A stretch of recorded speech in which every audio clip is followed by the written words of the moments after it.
الصبح بدا من طلعته. یعنی اگر تم صدقوں کو ظاہر کر کے دو تو یہ بھی بہتر، اگر چھپا کے دو تو یہ بھی بہتر. امام رازی تفسیر کبیر کے اندر اسی آیت کریمہ کے تحت 5-6 چیزیں بیان فرمائی کہ صدقہ کب چھپا کے دینا چاہیے اور کب ظاہر دینا چاہیے. گفتگو وہ لمبی ہے، میں ایک بات عرض کر کے اجازت چاہوں گا اور بات آگے بڑھاؤں گا. 2 طرح سے جو ہے وہ صدقہ دیا جاتا ہے، ظاہر اور پوشیدہ. اور اس میں اگر کسی شخص کو آپ دے رہے ہیں، کسی ذات کو دے رہے ہیں، تو پھر اس وقت مستحب اور بہتر یہ ہے کہ آپ چھپا کے دیں. کسی کی مدد ذاتی طور پہ کر رہے ہیں، غریب ہے، بیوہ ہے، یتیم ہے، تو پھر اس کی غربت کا اشتہار نہ لگائیں، پھر بہتر ہے کہ چھپ کے دیں.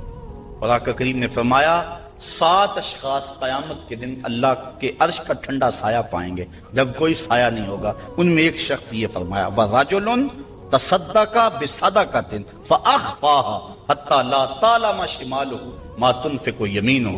وہ آدمی جس نے تنہائی میں صدقہ دیا اور اتنا خفیہ دیا کہ جو دائیں ہاتھ نے کیا وہ بائیں کو خبر نہ ہو. فرمایا کل قیامت کے دن جب کوئی سایہ نہیں ہوگا اللہ اسے اپنے عرش کا ٹھنڈا سایہ نصیب ہوگا، اور جو عرش کے سائے تلے ہوگا قیامت کی تکلیف سے محفوظ ہوگا.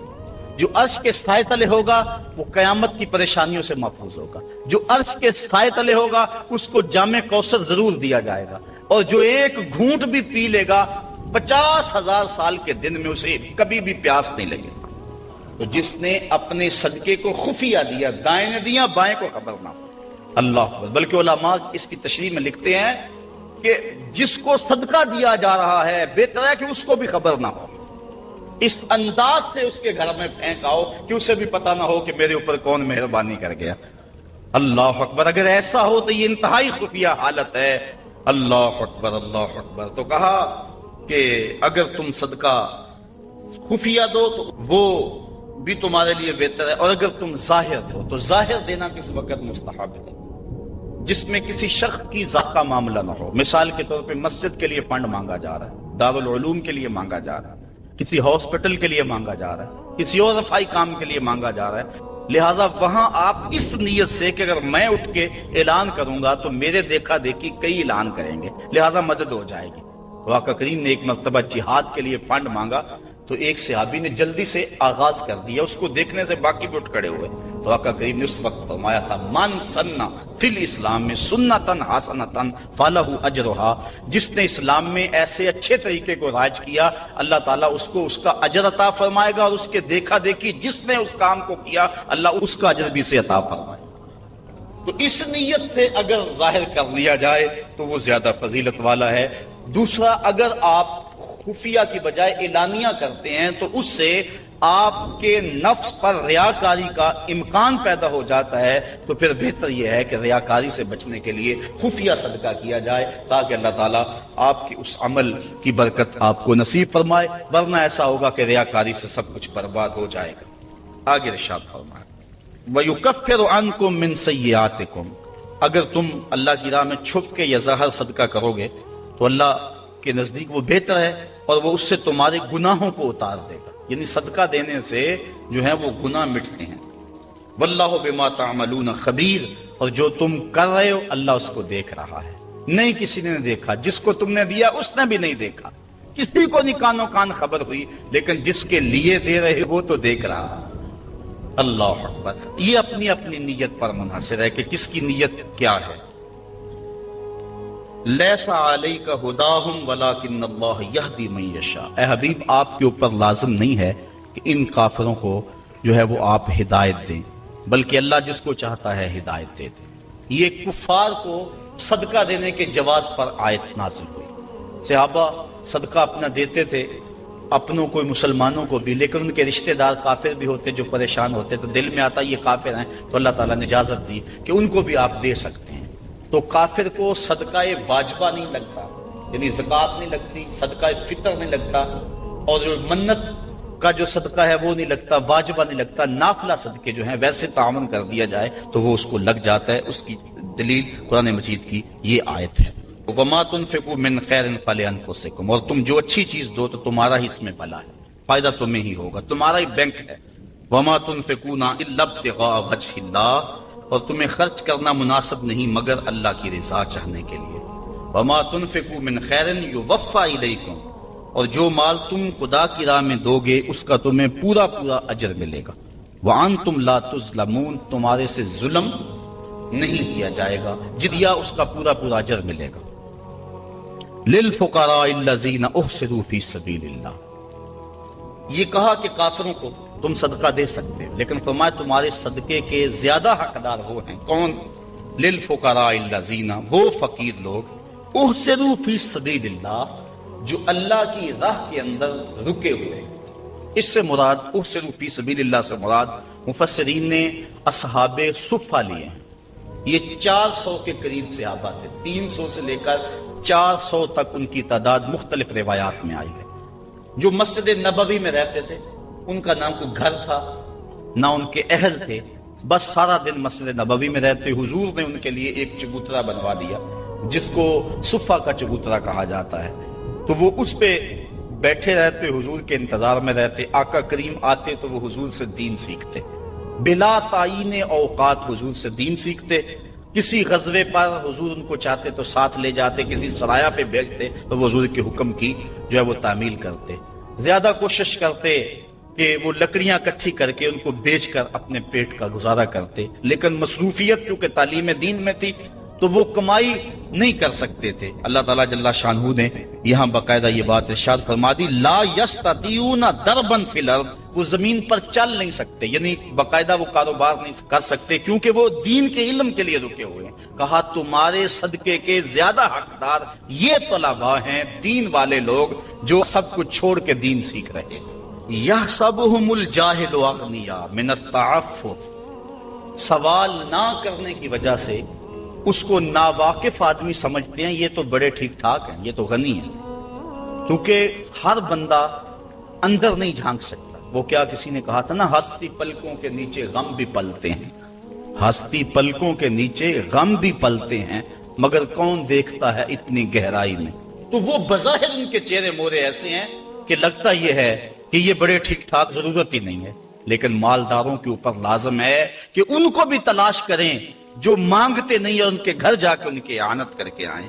اللہ نے اپنے محبوب سے مخاطب کر کے کہا، تعرفہم بسیماہم، محبوب تو ان کی پیشانیوں سے پہچان لیتا، لوگ نہ جانے تجھے تو پتہ ہے۔ حضرت ابو ہریرہ رضی اللہ تعالیٰ عنہ باہر آ کے بیٹھ گئے، کہتے مجھے بھوک بڑی لگی ہوئی تھی اور اتنی بھوک کہ گزارا نہیں ہو رہا تھا، بیٹھا نہیں جا رہا تھا۔ میں نے کہا کوئی آدمی گزرتا میرے چہرے کو دیکھ کے پہچان لے گا۔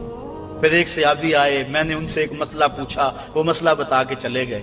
دوسرے آئے، میں نے قرآن کی آیت کے بارے میں پوچھا، وہ بتا کے چلے گئے۔ پھر دل و قلب و نگاہ کے مرشد اولین آ گئے۔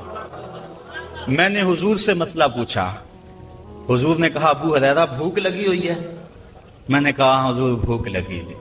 پوچھا مسئلہ؟ آقا کہ میں بھوک لگی ہے؟ ہاں حضور بھوک لگی ہے۔ مسئلہ ہی یہی تھا۔ کہتے ہیں آ جاؤ میرے ساتھ آ جاؤ۔ پھر وہ روایت آپ علماء سے سنی کہ حضور اندر چلے گئے، اجازت دی۔ حضرت ابو ہریرہ فرماتے ہیں میں دیکھا دودھ کا ایک پیالہ پڑا، کہا ابو ہریرہ جاؤ جو صفہ پہ بیٹھے ان کو بھی بلا لاؤ۔ میں سوچا وہ تو 70 ہیں اور دودھ کا پیالہ ایک، لیکن حضور کا حکم تھا، میں بلا لایا، کہا اب ان کو پلاؤ۔ کہا پریشان تھا لیکن جب پہلے نے پیا ایک بھی کم نہ ہوا۔ میں سمجھ گیا حوض کوثر کی نہروں سے کنیکشن جڑ گیا۔ کہا کہ ان سب کو پلاؤ، کہا ایک نے پیا، پھر دوسرے نے پیا، 70 آدمی دودھ پی گئے۔ اللہ اعلیٰ حضرت فرماتے ہیں ہاں جناب ابو ہریرہ، کیسا تھا وہ جام شیر جس سے 70 سالوں کا دودھ سے منہ بھر گیا۔ اللہ اکبر۔ کہتے ہیں پھر حضور نے مجھے پلایا، کہا اور پیو اور پیو، حتیٰ کہ میں سراب ہوا، حضور اب نہیں پیا چاہتا۔ پھر آقا کریم وہ پیالہ لیا۔ استاذ المکرم فرمایا کرتے تھے یہ تو دیکھتے ہو کہ ایک دودھ کا پیالہ 70 کے لیے کافی ہو گیا، یہ بھی تو دیکھو کونین کا سردار 70 کا جوٹا پی رہا۔ اس پہلو پہ بھی ذرا نظر جائے۔ اللہ اکبر۔ تو کہا محبوب تم تو جانتے ہو ان کے چہروں سے، اللہ اکبر، کہ وہ لوگوں سے سوال نہیں کرتے لا یسألون الناس الحافا، وہ لوگوں سے لپٹ کر سوال نہیں کرتے، بڑے خوددار ہوتے ہیں۔ عموماً ایسے لوگوں کی تلاش بڑی ضروری ہے کہ جو لوگوں سے سوال نہیں کرتے، ورنہ ہم نے دیکھا ہے کہ جو لوگ مانگنے والے ہیں، سوال کرنے والے ہیں، وہ تو لاکھوں روپے جمع کر لیتے ہیں، اور جو بیچارے عزت نفس کا لحاظ رکھنے والے ہوتے ہیں ان تک کوئی بھی نہیں پہنچتا۔ آپ دیکھ لیں، اپنے معاشرے کے اندر سروے کر کے دیکھ لیں، یہ ہماری ذمہ داری ہے، محروم تک بھی پہنچنا اور سائل تک بھی پہنچنا۔ اور یہ بات ذہن میں رکھیں کہ سوال کرنا یہ مومن کی شان نہیں ہے، بلکہ حضرت سیدنا صدیق اکبر جا رہے تھے تو آپ کا کوڑا گر گیا، گھوڑے سے اترے اور نیچے سے اٹھایا اور پھر بیٹھے۔ خادم نے عرض کی حضور آپ فرما دیتے میں اٹھا کے دے دیتا۔ کہا حضور نے سوال کرنے سے منع کیا، اس لیے میں نہیں سوال کرنے کی ہمت رکھتا۔ یہاں تک جو ہے وہ ہمارے جو ہے وہ اسلاف جو ہے بزرگ جو ہیں صحابہ اس کا خیال رکھتے تھے۔ کچھ اعمال ایسے ہیں کہ ان کا سلسلہ ختم ہی نہیں ہوتا، ان میں سے ایک صدقہ جاریہ ہے، اور ایک حدیث میں اس صدقہ جاریہ کی تفصیل موجود ہے، جیسے کسی نے مسجد بنائی، کسی نے نہر کھدوائی، کسی نے کنواں کھدوا دیا، کسی نے قرآن مجید کو لوگوں تک پہنچا دیا، علم کی نشر و توبیع کی۔ تو یہ وہ اعمال ہیں جو صدقہ جاریہ کی صورت میں ہیں اور یہ ختم نہیں ہوتے۔ مجھے اور آپ کو صدقہ کی مختلف صورتیں کو اختیار کرنی چاہیے۔ کھانا کھلانا بھی صدقہ ہے، لباس پہنانا بھی صدقہ ہے، حتیٰ کہ جو کمائی کر کے تم بیوی کے منہ میں رکھتے ہو وہ بھی صدقہ ہے، اپنے بچوں پر جو خرچ کرتے ہو وہ بھی صدقہ ہے، تم نے کھیتی لگائی اور چڑیاں آ کر کے دانے چگ گئیں، اللہ وہ بھی صدقے کے کھاتے میں لکھتا ہے۔ اللہ اکبر۔ تو صدقے کا بہت وسیع مفہوم ہے، کچھ دینے کے لیے نہیں ہے۔ کلمۃ الطیبہ، اچھی بات کر دینا، یہ بھی صدقہ ہے۔ راستے میں پڑی ہوئی چیز کو اٹھا دینا، اس کو بھی کہا چھوٹی نیکی نہ سمجھنا۔ تو مختلف صدقے کی صورتیں ہیں اور سب ہمیں ادا کرنی چاہیے، لیکن ایک بہترین شکل صدقے کی صدقہ جاریہ ہے، اور وہ مسجد بنا دینا، وہ دارالعلوم بنا دینا، وہ نہر کھدوا دینا، وہ جو ہے وہ کنواں کھدوا دینا، حدیث میں آتا ہے۔ جس طرح وہ آیت کریمہ نازل ہوئی، لن تنالوا البر حتی تنفقوا مما تحبون، تو بیرے ہا لے کر کے صحابی اس کا معاملہ لے کر آگے، حضور مجھے سب سے زیادہ محبوب یہی کنواں ہے، تو میں یہی اللہ کی راہ میں پیش کروں۔ اللہ اکبر۔ تو وہ صدقہ جاریہ کی شکل ہے۔ دور موجود کے اندر جن علاقوں میں پانی نہیں ہے، RO پلانٹ وہاں لگا دینا، یہ کنواں کھدوانے کا دور موجود کے اندر ایک منظم طریقہ ہے۔ بلکہ ہمیں نیت کرنی چاہیے۔ میں تو پچھلے دن کہیں تھا تو تقریباً اہل خیر بیٹھے تھے، تو میں نے کہا تھا کہ آپ کو بھی کہتا ہوں، اور میں خود بھی اس کی نیت کی ہے، اور انشاءاللہ اللہ نے توفیق دی تو ہوگا بھی، کہ ہر شخص ہم میں سے ارادہ کرے، جس کے پاس مال ہے وہ تو کرے ہی کرے، جس کے پاس مال نہیں ہے وہ بھی کرے، اللہ اسے مال دے گا۔ ہر شخص ارادہ کرے کہ میں زندگی میں کم از کم ایک مسجد تو بنواؤں گا، میں زندگی میں ایک جامعہ تو بنواؤں گا۔ تو یہ اگر ہم نیت کر لیں تو نیت المومن خیر من عملہ، تو اس کا ثواب آج سے ہی شروع ہو جائے گا۔ نیت وہ والی نہیں ہے کہ جب مال ہو تو پھر نیت ٹوٹ جائے۔ کچھ نیتیں ایسی ہوتی ہیں بندہ پہلے نیت کرتا ہے جب مال نہیں ہوتا۔ ایک واقعہ مشہور ہے کہ ایک آدمی چڑھا اس کے اوپر، کھجور کے اوپر توڑنے کے لیے، تو وہاں ایک سانپ بیٹھا ہوا تھا، تو اسے نہیں پتا تھا، جب خوشے کو ہاتھ ڈالنے لگا تو ایک خوفناک سانپ دیکھا تو ڈر گیا اور فوری نیچے سرکنے لگا اور کہا اللہ اگر اس سانپ کے قہر سے تو مجھے بچا لے تو تیری راہ میں اونٹ خیرات کروں گا، اور نیچے سرکنا شروع کیا۔ 10 15 20 فٹ نیچے ہو گیا، لیکن وہ ابھی بھی اس کی طرف غسیلی نظروں سے دیکھ رہا تھا، لیکن کچھ تھوڑا سا محفوظ ہو گیا۔ کہا مالک اگر تو مجھے اس سے بچا لے تو تیری راہ میں اونٹ خیرات کروں گا۔ یوں اترتے اترتے نصف تک آ گیا اور سانپ کا خطرہ بھی ٹلا نہیں ہے، تو کہنے لگا اللہ اگر تو مجھے اس سانپ سے بچا لے تو تیری راہ میں بکری خیرات کروں۔ پھر زمین کے تھوڑا سا قریب آ گیا اور کہنے لگا اللہ تو اگر اس سانپ سے مجھے بچا لے تو مرغی دوں گا، اور پھر چھلانگ لگاتے ہوئے کہا مالک میرے گھر میں ایک انڈا پڑا ہے وہی تیری راہ میں جا کے خیرات کر دوں گا۔ تو اونٹ سے چلا اور معاملہ انڈے تک پہنچا. یہ صادق النیہ نہیں ہے. اللہ کے محبوب علیہ السلام نے حضرت ابو کبشہ الانماری سے ایک روایت ہے, اس میں فرمایا لوگ 4 طرح کے, ان میں سے دوسری قسم کے لوگوں کا ذکر فرمایا وَرَجُلٌ رَزَقَهُ اللَّهُ عِلْمًا وَلَمْ يَرْزُقْهُ مَالًا. وہ شخص جس کے پاس مال نہیں ہے لیکن اللہ اس کو شعور دیا ہے, فہم دیا ہے, علم دیا ہے. آگے لفظ ہے فَهُوَ صَادِقُ النِّيَّةِ, لیکن وہ نیت کا بھی سچا ہے. وہ کہتا ہے کہ اگر میرے پاس مال ہوتا لَعَمِلْتُ بِعَمَلِ فُلَانٍ, تو جو مالدار لوگ اللہ کی راہ میں خرچ کر رہے ہیں میں بھی ایسے ہی کروں. اور وہ ایسے اوپر سے نہیں کہہ رہا جب مال آ جائے تو پھر جائے. فرمایا وَهُوَ صَادِقُ النِّيَّةِ, وہ نیت کا سچا ہے. اگر مال آتا تو کرتا. آقا کریم نے فرمایا کہ کل قیامت کے دن اس نے کیا کچھ نہیں ہے, لیکن جب اعمال تولیں گے تو یہ بھی اس سخی کے ساتھ ہی کھڑا ہوگا, یہ بھی افضل المنازل. تو نیت کر لینی چاہیے کہ صالح اعمال بجا لائیں, صدقہ کریں, اور صدقہ جاریہ میں مجھے آپ کو سچے دل سے اگر اللہ نصیب کر دے تو پھر یہ کوئی مشکل نہیں ہے, اور یہ سب کچھ یہاں رہ جانا ہے. اور وہ تو ہمارا کفن بھی میلا نہیں ہوتا کہ سب کچھ بانٹ لیا جاتا ہے. میاں صاحب بولے جاندی واری ڈرونا بنے ہوتے, ہاتھ نہ لاندے ڈر دے, جنہ لئی تو پاپ کمایا جی کتھے نہیں تیرے کر دے. ابو لہب ابو جہل سے لے کے دجال تک الکفر ملت واحدہ, کفر ختم کرنے کی کوشش کرے گا, اپنے منہوں کی پھونکوں سے اس چراغ کو بجھانے کی کوشش کرے گا. یہ چراغ کبھی آپ کو جھلملاتا ہوا بھی دکھائی دے گا, لیکن یہ بات ذہن میں رکھ لو کہ واللہ متم نورہ, اللہ اس نور کا اتمام کرے گا. اللہ اکبر. ولو کرہ الکافرون, کافروں کا سب کچھ ڈوب جائے, اتنا سرمایہ لگایا مسلمان پھر ابھر گئے.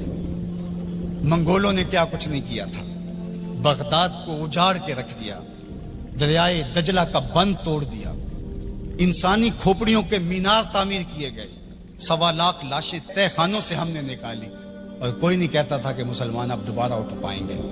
لیکن ہے یا یورش تاتار کے افسانے سے پاسباں کعبے کو مل گئے صنم خانے سے. ان اللہ یؤید ھذا الدین بید الرجل الفاجر, اللہ برے لوگوں سے بھی اس دین کا کام لے لیتا ہے. واللہ متم نورہ, وہ اس نور کو ہر صورت میں پورا کر کے دکھائے گا. یقین کا چراغ ہمارے ہاتھ میں تھما دیا. یہ چراغ کبھی بھی آپ کے ہاتھ سے نہیں چھوٹنا چاہیے کہ دین غالب ہوگا. والذی ارسل رسولہ بالہدی ودین الحق لِیُظْہِرَہُ عَلَى الدِّینِ کُلِّہ, اللہ تعالیٰ نے رسول کو حق اور ہدایت کے ساتھ مبعوث اس لیے کیا ہے کہ تمام ادیان پر دین اسلام کو غالب کرے گا. اگرچہ مشرکین کو ناپسند ہو, ساری ان کی محنت ڈوب جائے گی, ساری کمائی ڈوب جائے گی. اتنا سرمایہ کیا, یہ ٹیکنالوجی کے کھڑے کیے گئے پہاڑ, یہ خریدے گئے غدار, یہ کائنات کے اندر ان کے عالی دماغوں کی محنت, دسیسہ کاریاں, پھیلائے گئے جال, یہ سب ضائع ہو گیا. اور اسلام جب اٹھتا ہے تو پھر اسلام اٹھ کے کھڑا ہو جاتا ہے. واللہ متم نورہ, اللہ اپنے نور کو ہر صورت میں اس کا اتمام کرے گا. اب اتمام دین کے لیے اس نے حضور کے غلاموں سے کام لینا ہے. آپ آئے ہو, دھوپ میں بھی بیٹھے ہو, آج عہد کر کے جاؤ کہ ہم اتمام دین کی تحریک میں عملاً شریک ہوں گے. اللہ اکبر. اور وہ کس طرح ہوگا؟ اللہ اور اس کے رسول کے ساتھ ہمارا تعلق اگر مضبوط ہوتا ہے تو اتمام دین ہوگا. پہلی بات ذہن میں رکھ لیجئے گا, دین کبھی بھی مغلوب نہیں ہوا, دین غالب رہا. دلائل و براہین کی روشنی میں دین ہمیشہ غالب تھا. سیاسی طور پہ ہم مغلوب ہوئے اور ٹیکنالوجی میں ہم مغلوب ہوئے, مختلف جگہوں پہ مختلف ذرائع میں ہم مغلوب ہوئے, لیکن اپنی فطری صداقت کے اعتبار سے دین کبھی مغلوب نہیں ہوا. دیگر عنوانات سے ہماری مغلوبیت ہے. اسلام اپنے فطری مزاج کے ساتھ غالب ہے. اللہ اور اس کے رسول کے ساتھ ہمارا تعلق مضبوط ہونا چاہیے, سطحی نہیں ہونا چاہیے. ہمارا تعلق مضبوط ہونا چاہیے. ہماری محبت نعروں تک محدود نہیں ہونی چاہیے.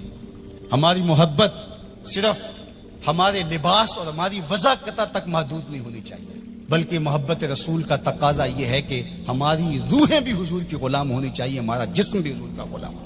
ہمارا طرز زندگی, انداز معاشرت, اٹھنا بیٹھنا, رویے, شادی, بیاہ, مرگ, سب کچھ حضور کی غلامی کے سانچے میں ڈلی ہو. دوسرا کام آپ نے جو کرنا ہے وہ کتاب اللہ سے رب مضبوط کرنا ہے. جتنا مضبوط رب قرآن سے قائم ہوگا امت اوپر چلی جائے گی.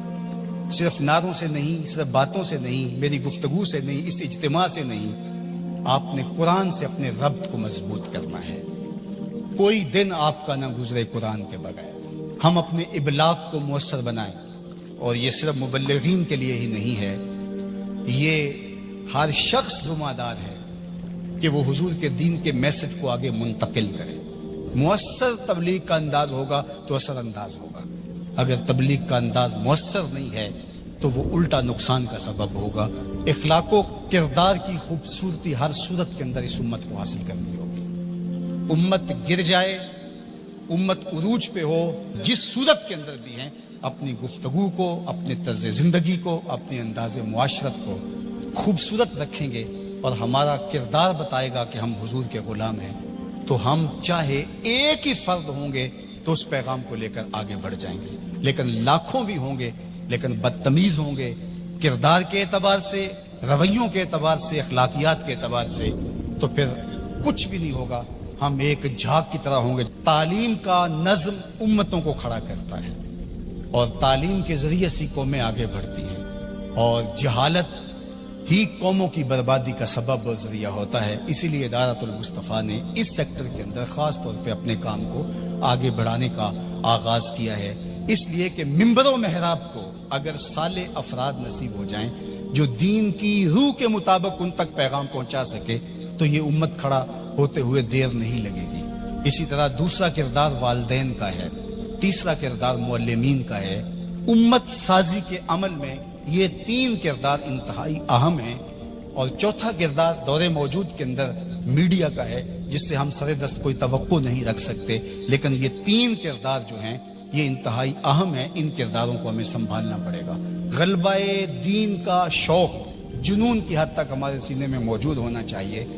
لیکن یہ بات ذہن میں رکھے کہ اگر ہم یہ نہیں کر پاتے تو ہمارے ذمے نہیں ہے. ہمارے ذمے جو ہے وہ کوشش اور محنت کرنا ہے. جب انسان یہ طے کر لیتا ہے کہ یہ میں نے کرنا ہی کرنا ہے اور وہ نہیں ہو پاتا تو وہ مایوس ہو جاتا ہے.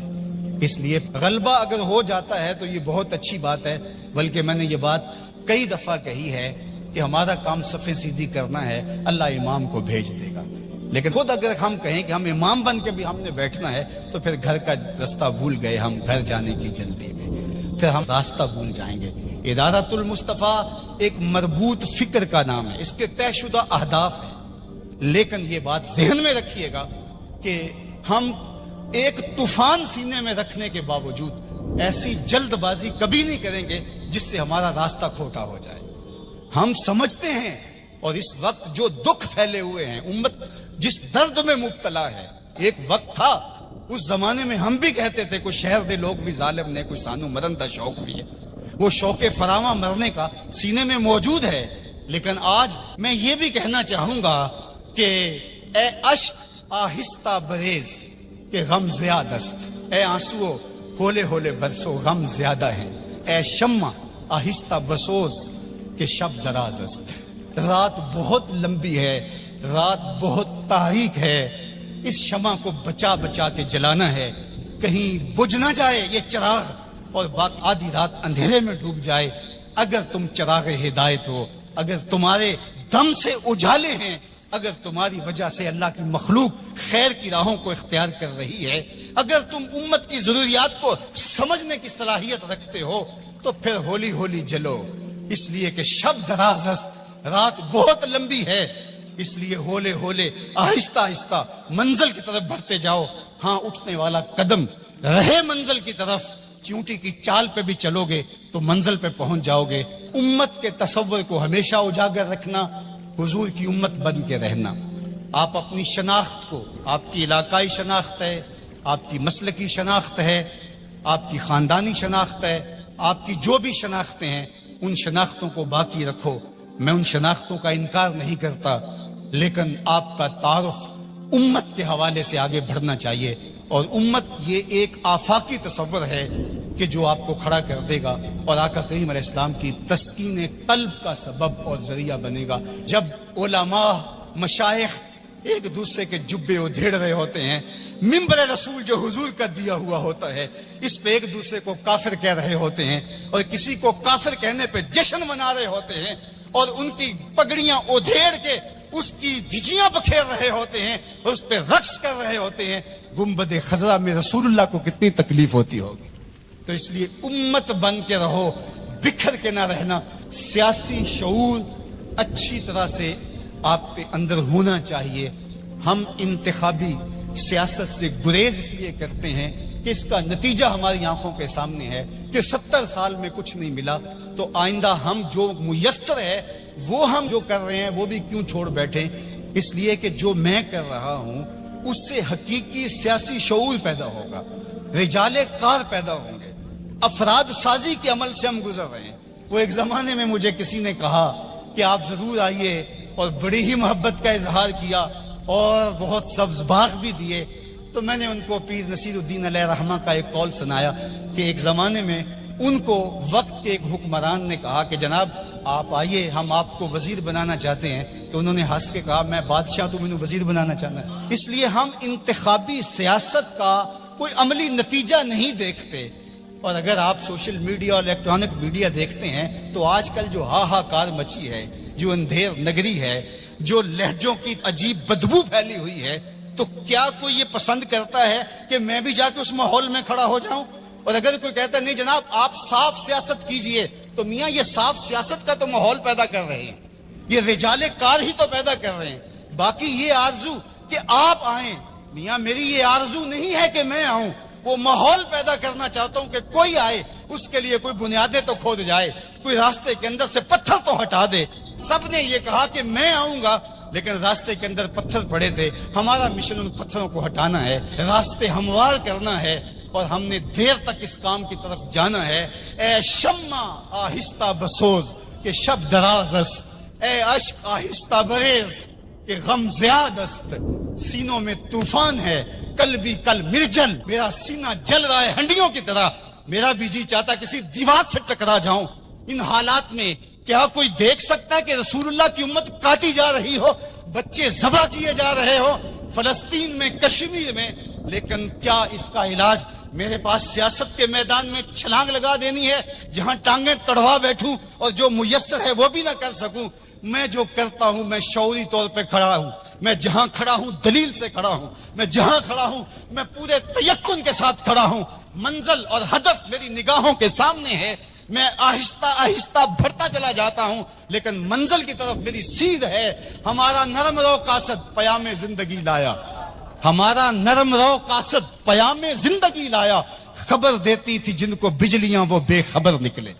تو ہم بجلی کی طرح کوند کر کے ہم شعلہ نہیں بنیں گے, ہم شمع بنیں گے. لوگ کہتے ہیں شعلہ بن جاؤ, شعلہ بننا بھی یہ آگ کا مزاج ہے اور شمع بننا بھی آگ کا مزاج ہے, لیکن ہم شعلہ بننے کا مزاج نہیں رکھتے, ہم شمع بننے کا مزاج رکھتے ہیں. اے شمع آہستہ بسوز کہ شب دراز است, اے اشک آہستہ بریز کہ غم زیاد است. کمایا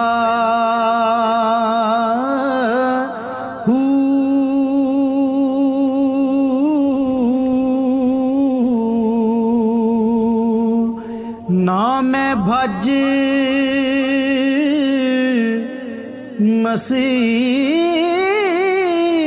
مسیتی وڑیا نا تسبا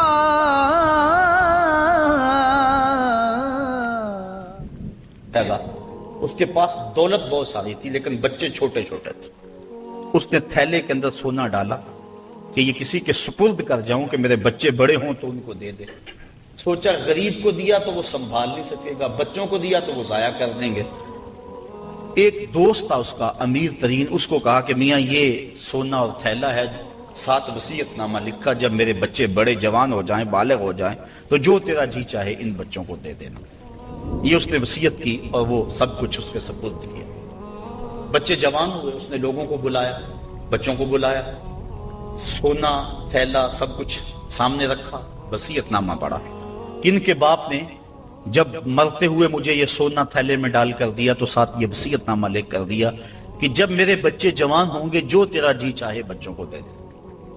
تو اس نے سونا اپنے پاس رکھ لیا اور خالی تھیلا بچوں کو دے دیا. اب سارے کہیں ظلم ہوا ہے, یتیموں کے ساتھ ظلم ہوا ہے, لیکن کریں کیا کہ وصیت نامہ ہی ایسا تھا, نہ عدالتی چارہ جوئی ہو سکتی ہے, نہ اس کو کہا جا سکتا ہے. سارے کہیں ظلم ہوا. علماء سے پوچھا, کہا ظلم ہوا, لیکن کیا کہا جا سکتا ہے؟ وصیت نامہ کے اندر بات ہی ایسی تھی کہ اس نے زیادتی کی ہے اور سب کچھ خود رکھ لیا۔ امام اعظم امام ابو حنیفہ سراج الامہ امام الائمہ، آپ کی خدمت میں لوگ حاضر ہوئے کہ یوں یتیموں کے ساتھ یہاں زیادتی ہوئی، لیکن وصیت نامے کی عبارت اس طرح کی تھی، اس لیے کوئی بول بھی نہیں سکتا، آپ کو ارشاد فرمائیں۔ کہا دوبارہ سب لوگوں کو جمع کر لو، اسے بھی بلا لو، بچوں کو بھی بلا لو۔ بلا لیا گیا، کہا میاں وصیت نامہ پڑھو۔ وصیت نامہ پڑھا گیا کہ یہ سونا ہے، تھیلے میں ڈال کے تجھے دے رہا ہوں، جب میرے بچے جوان ہو جائیں گے جو تیرا جی چاہے وہ بچوں کو دے دینا۔ آپ نے فرمایا پھر پڑھو، اس نے پھر پڑھا۔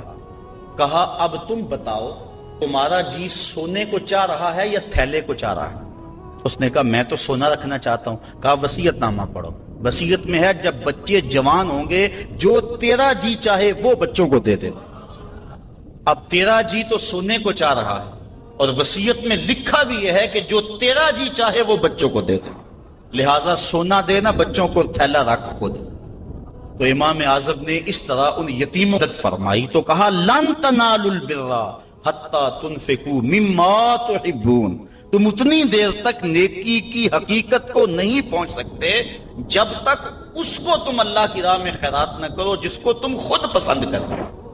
اللہ مما تحبون، تو انسان اس کو راہ خدا میں خیرات کرے جس کو خود پسند کرتا ہے۔ اور آگے فرمایا وَعَلَمُوا، اور جان لو ان اللہ غنی حمید، اللہ غنی بھی ہے اور سراہا ہوا بھی ہے، اسے تمہارے مالوں کی ضرورت نہیں ہے، وہ ان غریبوں کو خود بھی تو دے سکتا تھا نا، تمہاری ڈیوٹی لگائی کہ تم دینا، وہ خود بھی تو دے سکتا تھا، لیکن یہ تمہاری آزمائش، ان کی آزمائش اور تمہاری آزمائش۔ اب دیکھتے ہیں کون اپنی آزمائش میں پورا نکلتا ہے۔ الشیطان یعدکم الفقر ویامرکم بالفحشاء، شیطان تمہیں اندیشہ دلاتا ہے محتاجی کا، اگر تم نے اللہ کی راہ میں دیا تو تم محتاج ہو جاؤ گے، تمہارے پاس اتنی دولت نکل جائے گی۔ وَيَأْمُرُكُمْ بِالْفَحْشَاءِ، اور تمہیں بے حیائی کا حکم دیتا ہے۔ بے حیائی سے یہاں مراد علماء تفسیر فرماتے ہیں بخل ہے، کنجوسی ہے، اور کنجوسی کو بے حیائی اس لیے کہا گیا کہ اس سے بڑی کیا بے حیائی ہوگی کہ غریب نانے شبینہ کو ترستا ہو اور امیر دولت کو سنبھال کے بیٹھ جائے۔ یہ بے حیائی نہیں ہے تو اور کیا ہے؟ وہ کیا کسی نے کہا تھا گندم امیر شہر کی ہوتی رہی خراب، بچی مگر غریب کی فاقوں سے مر گئی۔ تو اس سے بڑی بے حیائی کیا ہوگی کہ ایک گھر میں گھی کے چراغ جلتے ہوں، ایک گھر کے اندر فضول خرچیوں پر مال لنڈھائے جا رہے ہوں، اور دوسری طرف بیوہ کی یتیم بچیاں گھر میں بوڑھی ہو رہی ہیں اور کوئی ان کا رشتہ قبول نہ کرتا ہو کہ ان کے پاس دینے کے لیے کچھ نہیں ہے، اور ہم پیسے اڑا دیں اپنے نفس کی خواہش کے لیے جو ہے وہ لاکھوں روپے خرچ کریں اور اپنی گلی میں ان غریبوں اور یتیموں کا لحاظ نہ رکھیں، تو اس سے بڑی بے حیائی اور کیا ہو سکتی ہے؟ اللہ تعالیٰ نے بخل کو جو ہے وہ فحشاء کے ساتھ تعبیر کیا کہ شیطان تمہیں بے حیائی کا حکم دیتا ہے۔ واللہ یعدکم مغفرۃ منہ وفضلا، اور اللہ تمہیں مغفرت کا اور اپنی جناب سے فضل کا وعدہ دیتا ہے۔ تم اس کی راہ میں خرچ کر کے تو دیکھو وہ تمہارے گناہوں کو معاف کر دے گا، اور جب تم اس کی راہ میں خرچ کرو گے تو اس کا فضل ہوگا، یعنی تمہارا مال کم نہیں ہوگا۔ عقل یہی کہتی ہے، شیطان بھی یہی وعدہ دیتا ہے، اور اکاؤنٹنٹ سے پوچھو تو وہ بھی کہتا ہے کہ اتنے خرچ کرو گے تو اتنے کم ہوں گے، کیلکولیٹر بھی یہی حساب دیتا ہے، لیکن اللہ کہتا ہے میں وعدہ دیتا ہوں فضل کا، تم خرچ کر کے دیکھو تمہارے مال بڑھا دوں۔ اور میں ایک مثال دیا کرتا ہوں، پرانے دور میں یہ ہم نے بھی دیکھا ہوا دور کہ کنووں سے پانی نکال کر کھیتوں کو ہم سیراب کیا کرتے تھے، پھر دیکھتے دیکھتے ٹیوب ویل آ گئے تو ان سے پانی ہم اپنے کھیتوں کو دینے لگے۔ وہ جو کنویں تھے ان کو باقاعدہ بند نہیں کیا، لیکن اب کہیں کوئی پرانا کنواں ہو تو وہاں جا کر دیکھو، ایک تو پانی بہت نیچے جا چکا ہے، دوسرا ڈول ڈال کر نکالو گے تو گندا ہو چکا ہے، سونگو گے تو بدبودار ہو چکا ہے۔ پانی وافر تھا، شفاف تھا، کثیر تھا، پاکیزہ تھا، لیکن اب وہی پانی نیچے بھی چلا گیا، نہ اس کی فراوانی رہی، نہ اس کی تازگی رہی، نہ اس کا وہ شفاف پن رہا۔ کیوں؟ اس لیے کہ جب وہ کنواں اپنا فیض باہر دیتا تھا نیچے سے سوتے پھوٹتے تھے، جتنا لٹاتا تھا اللہ اور دے دیتا تھا، جب اس نے باہر دینا چھوڑ دیا اللہ نے اس کو عطا کرنا چھوڑ دیا۔ اس لیے اس کی راہ میں دیتے جاؤ گے، اللہ خزانوں کے منہ تمہارے لیے کھول دے گا، تمہارے مال میں خدا کی راہ میں دینے سے کبھی کمی نہیں آئے گی۔ اگر کسی کا مال کم ہوا ہے، کاروبار لوگوں کے دیکھیں ہم نے، بڑے بڑے کاروبار اس میں ختم ہو جاتے ہیں، تلک الایام نداولھا بین الناس، دن پلٹتے رہتے ہیں، آج اور کل کیفیت اور۔ اس کی وجہ یہ نہیں ہے کہ اس نے راہ خدا میں لٹایا تو اس لیے ایسا ہوا، اس کی وجہ اور ہے۔ اس لیے راہ خدا میں جتنا مرضی مال دو گے کم نہیں ہوگا، بلکہ اللہ تعالیٰ وعدہ دیتا ہے کہ تم اس کے راہ میں دو گے، تمہارا مال بھی بڑھا دوں گا اور تمہاری بخشش بھی فرما دوں گا۔ اللہ اکبر۔ یؤتی الحکمت من یشاء، یہ ساتھ ہی ذکر تھا مال کے خرچ کرنے کا، یہاں ذکر حکمت کا کر دیا، وہ جسے چاہے حکمت دے دیتا ہے۔ مطلب کیا؟ راہ خدا میں خرچ کرنے کا جذبہ، یہ بڑی دانائی کی بات ہے۔ وَمَن يُؤْتَ الْحِكْمَةَ فَقَدْ أُوتِيَ خَيْرًا كَثِيرًا، اور جس کو حکمت دی گئی اس کو بہت ساری بھلائی دی گئی۔ وَمَا يَذَّكَّرُ إِلَّا أُولُو الْأَلْبَابِ، اور نہیں نصیحت پکڑتے مگر عقل والے۔ بے وقوف نصیحتیں نہیں پکڑتے، عقل والے نصیحتیں پکڑتے ہیں۔ وَمَا أَنفَقْتُم مِّن نَفَقَةٍ أَوْ نَذَرْتُم مِّن نَذْرٍ، اور جو تم خرچ کرو یا کوئی نظر مانو، بے شک اللہ فَإِنَّ اللَّهَ يَعْلَمُهُ، بے شک اللہ اسے جانتا ہے۔ وَمَا لِلظَّالِمِينَ مِنْ أَنصَارٍ، اور ظالموں کا کوئی مددگار نہیں ہے۔ إِن تُبْدُوا الصَّدَقَاتِ فَنِعِمَّا هِيَ، اگر تم صدقے ظاہر کرو تو اللہ اسے جانتا ہے۔ فَنِعِمَّا هِيَ، تو وہ تمہارے لیے بہتر ہے۔ وَإِن تُخْفُوهَا، اگر تم انہیں چھپا لو۔ وَتُؤْتُوهَا الْفُقَرَاءَ، اور غریبوں کو فقراء کو دو۔ فَهُوَ خَيْرٌ لَكُمْ، تو وہ بھی تمہارے لیے بہتر ہے۔ صل على سيدنا ومولانا محمد، اللهم صل على سيدنا ومولانا محمد۔ اللہ کے شیر حیدر کرار پر درود، اللہ کے شیر حیدر کرار پر درود، کہ شیر حیدر کرار پر درود، حضرت حسن حسین کے کردار پر درود۔ اللہم صل علی سیدنا و مولانا محمد وعلی سیدنا علی و سیدتنا فاطمہ و سیدتنا زینب و سیدنا حسن و سیدنا حسین وعلی آلہ و صحبہ و بارک وسلم۔ زینب کی بارگاہ میں، زینب کی بارگاہ میں، زینب کی بارگاہ میں، زینب کی بارگاہ میں سلام نیاز ہے، زینب کی بارگاہ میں سلام نیاز ہے، جو مرتضیٰ کی لاڈلی زہرا کا ناز ہے۔ اللہم صلی علی سیدنا و مولانا محمد وعلی سیدنا علی و سیدتنا فاطمہ و سیدتنا زینب و سیدنا حسن و سیدنا حسین۔ زینب کی بارگاہ میں سلام نیاز ہے، زینب کی بارگاہ میں سلام نیاز ہے، زینب کی بارگاہ میں سلام نیاز ہے، زینب کی بارگاہ میں سلام نیاز ہے، جو مرتضیٰ کی لاڈلی زہرا کا ناز ہے۔